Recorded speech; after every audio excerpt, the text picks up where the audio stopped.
Le Grand Matin Sud Radio, 7h-10h. Patrick Roger. Il est 7h41. Sud Radio vous explique la colère dans le monde agricole n'est pas retombée, bien sûr. Nous sommes avec Quentin Guillou, qui est secrétaire général des jeunes agriculteurs et agriculteurs lui-même en Eure-et-Loire. Bonjour Quentin Guillou. Bonjour. Alors, il y a des négociations actuellement, des discussions avec Sébastien Lecornu.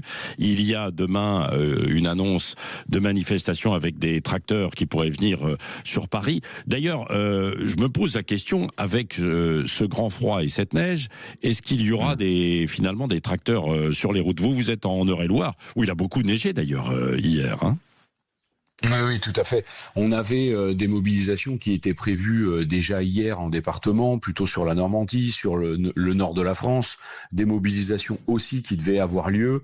Pour l'instant, ces mobilisations, étant donné que chez Jeunes Agriculteurs, on est plutôt des gens responsables, on n'a pas forcément envie d'aller mettre des tracteurs sur des routes verglacées. Et je crois que pour l'instant, les citoyens et les consommateurs ont plutôt besoin des tracteurs pour déneiger. Donc nous, personnellement, je le fais pas parce que hier j'étais en rendez-vous chez Monsieur Lecornu, mais mon frère sur la ferme est actuellement en train de déneiger les routes pour permettre à chacun de pouvoir repartir au travail, retourner dans les écoles. Voilà, donc pour l'instant on revient plutôt aux fondamentaux, à l'accompagnement des gens avant de repartir dans les manifestations. Oui, même si la coordination rurale maintient pour l'instant, mais ça peut bouger aussi les manifestations, évidemment, demain. Mais sur le fond, revenons quand même sur le rendez-vous avec Sébastien Lecornu. Qu'est-ce que vous lui avez demandé et qu'est-ce qu'il vous a répondu, Quentin Guillou ? Alors, on a deux sujets, on va dire forts, les sujets nationaux et les sujets européens. Les sujets européens, ça fait maintenant des mois, voire même des années qu'on le pousse, parce que le sujet du Mercosur, qu'on a toujours, le sujet du Mercosur devrait être potentiellement, peut-être signé dans le week-end ou lundi. À partir de là, Monsieur Lecornu, on a pu rééchanger pour voir quelles étaient encore les possibilités derrière pour essayer de débouter ce Mercosur-là. Il nous a expliqué encore une nouvelle fois le processus.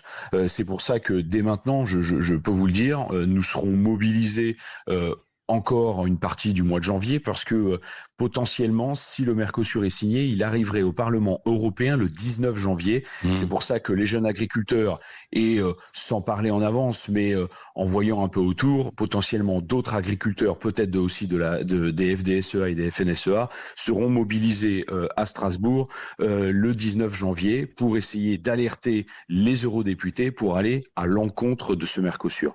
On a parlé sur les taxes aussi sur les engrais, parce qu'on a des taxes européennes qui vont venir impacter les engrais pour les agriculteurs français.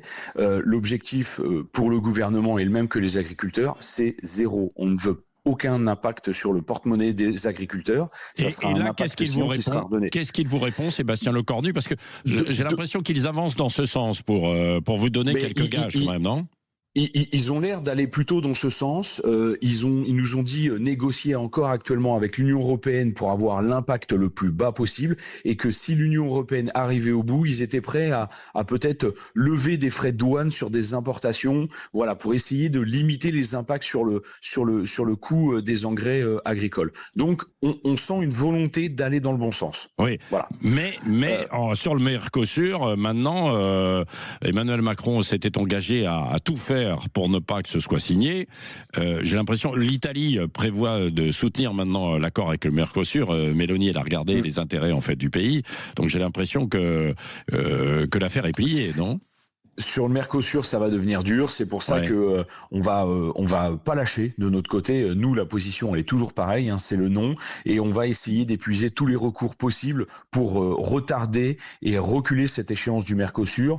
Le temps que, en fait, soit que le Mercosur soit totalement abandonné, ou soit que tout soit revu, parce qu'on est sur quand même un sujet qui date de 1999. Il s'est passé des dizaines d'années quand même depuis.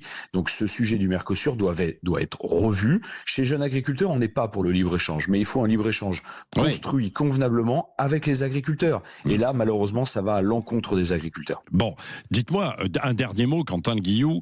Je ne sais pas ce qui va se passer pour le prochain salon de l'agriculture qui est prévu le 21 février à Paris, mais ça risque quand même d'être chaud parce que le Mercosur viendra d'être acté, quoi. Est-ce que ce salon se tiendra normalement, d'ailleurs? C'est l'une des questions. Hein. On a cette semaine avant le salon de l'agriculture, on a un sujet, des sujets nationaux, hein, avec la DNC. On peut voir qu'aujourd'hui, on a des filières bovines qui refusent de venir parce que il y a un risque maladie DNC, dermatose nodulaire.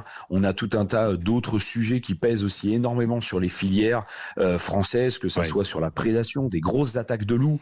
On a des gros sujets aussi sur la crise viticole, la crise des céréaliers. Donc on risque de vivre encore une fois un salon qui pourrait être chaud et tendu. C'est pour ça que nous, ce qu'on demande, c'est au gouvernement d'agir maintenant, de manière à ce qu'on arrive au salon, on va dire, beaucoup plus serein. Malheureusement, le temps va être court, il est à la fois long cette semaine, mais c'est très court et très rapide.